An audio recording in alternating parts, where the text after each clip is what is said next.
Hey guys, it's Atomazeta. I'm here with my Runick Stun deck that I just got top 4 and an invite to Nationals at the Tier 2 event at Wasilla. I played against a Tellarknight player, 2 Unchained players, a Rescue Ace player, a Purrley player, a Mannadium player, and then an Orcust player. So here's my deck profile. So for our first cards in the deck, we have 3 copies of Amano-Iwato, our only monster in the deck. He cucks our opponents out of using monster effects. He can only be normal summoned. And he also cucks Imperm. Basically, Amano-Iwato says during the first turn that he would be summoned. During the end phase, he comes back, so if they Imperm him, he can't come back. So he'll be on the board forever as a 1900 Perma Floodgate, and he stops monsters in the hand, field, grave, banish, anywhere. He stops Ash and Droll, so you can play through your Runick combos and just start milling them out, and he's really safe. And he's a level 4, which will go into our extra deck. And he's also a board breaker, and he's the best card in the deck. Next, we have our Runick package, which is very basic. So just 3 tip, 3 fees and curses, 3 destruction, 3 slumber, 3 flashing fire, 1 droplet, and then 1 smiting storm. You want the droplet and the smiting storm just for names, but the smiting storm comes up. Nothing really to explain about these cards, they're very basic. Next we have our 2 copies of Fountain and then the 1 terraforming, a semi-limited Runick Fountain, which isn't even a hit because you only run 2 really. But I like terraforming just so you get a 3rd copy for your Amano in case you draw Amano and then like a Fountain. You can kind of just play the game then. Next for our draw power, we have 3 Time Tearing Morganite. We don't use hand traps, and being able to draw 2 every turn lets us outgrind our opponent, so it's basically the main reason we can play the deck, and it's just so broken, it's insane. But only for this deck, so it's okay. Next we have 3 Power Duality. This card's insane, and you don't have to special summon on your turn. Like, you can just not have a monster in your turn. You just need to set up for them to get milled for the rest of the game. Then we have 1 copy of Card Demise. This card's insane. In OCG, I think it's at 3, so that's why a lot of people are playing the deck, but even 1 Card Demise is really good. It basically allows you to draw 3 floodgates or something like that, and then you can just set them all. And you don't really care if your Runick spells go to the grave because you're going to recycle them anyways. So Card Demise, there's really no downside to it, and you're not going to special summon all the time, so it's really nice. For floodgates, we have 3 Tikaboo, 3 Rivalry, and then 3 Skill Drain, and then finally 2 Scrub Raid, which is a really funny card. Tikaboo and Rivalry, obviously they're really good, especially on the Unchained matchup. He summons Tour Guide, I flip over Tikaboo, it's just GG. I feel like Rivalry stops a lot, especially with Horus, because Horus are all different types, so you can really lock them on a specific Horus and then mill them for the rest of the game. Skill Drain's really good, even though it does stop Hugin's protection effect. Typically when you Skill Drain, you want to stop the game so you can mill them out, and you can use Scrub Raid to get rid of the Skill Drain, so you can use Munin to gain back health, to gain more health if there's a time situation. Scrub Raid's really good.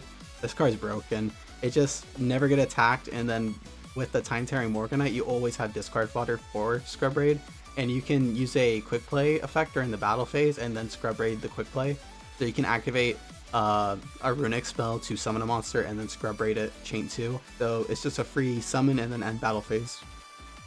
So for our extra deck, we have 3 Hugin, really basic, don't need to explain why. We have 2 Munin. Munin's really good because Munin allows you to prevent like a cyclone from happening, so you have to do it early, but if you know your opponent does a lot of targeting, you can summon the Munin preemptively, protect the Fountain, summon another one. And I like having 2 because I usually do protect my Fountain at least once from like a cyclone or something like that. So I get rid of one and then I summon the other for time. Next we have 3 Gary. This card is insane. First of all, he's a level 4, which is the best part about him, but when he's summoned, he can grab your Fountain from the grave, and then when he gets destroyed by battle, he pops a card. So what you can do is you can go to the battle phase, summon Gary, attack, destroy, pop, and then summon another Gary and keep doing that because it's not once per turn. And he can't be destroyed by card effect, so you'll get the battle pop off. And then for our last 2 Runick monsters, we have 1 Frecky, 1 Sleipnir. I know people run more than 1 Frecky, but I think 1 Frecky is good enough. I've never encountered a need for the 2nd Frecky. Frecky basically lets you grab a quick play out of the grave, so you can use Tip, and then you can use Frecky to grab the Tip from the grave. Frecky doesn't take battle damage, and he can mill top 2, so it comes in clutch when you're trying to mill them out. And then Sleipnir is really good. During your main phase, or their battle phase, you can use his effect to banish himself, and then another, your opponent's target monster, to the end phase. So what you can do is, if they summon XYZ, You can Sleipnir effect, get rid of the XYZ, it gets rid of its material, it comes back with no material, and it's really good for like a Zeus or something. So for XYZs, we have one Baguska, the MVP, we have one Abyss Dweller, basically for tier, and then my secret sauce, one Utopia, and then one Utopia Lightning, and then finally Typhoon, which is awesome in this deck. So Baguska, you want to go for this card all the time, especially during turn 1. It basically skips your opponent's next 2 turns. It's so good. Basically, make Baguska, you're gonna win. I haven't had a match where I lost on Baguska yet. Abyss Dweller, this card is just for the tier limit matchup. I just hate tiers. There's probably some other decks that Abyss Dweller is really good in. Then we have Utopia and then Utopia Lightning. So my theory was Zeus is not as good as people think because Zeus gets rid of the fountain, so it stops your quick plays for the rest of the turn. But Utopia, it can negate attacks, which is really nice. And what you can do is you can sit on Utopia, prevent him from getting destroyed, and then rank him up to the Lightning. And then Lightning can do 5k when it attacks an opponent's monster. So it can beat over anything, and then you can just go for game on that. And they can't use effects until the end of the damage step. And then Typhoon, Typhoon's really good.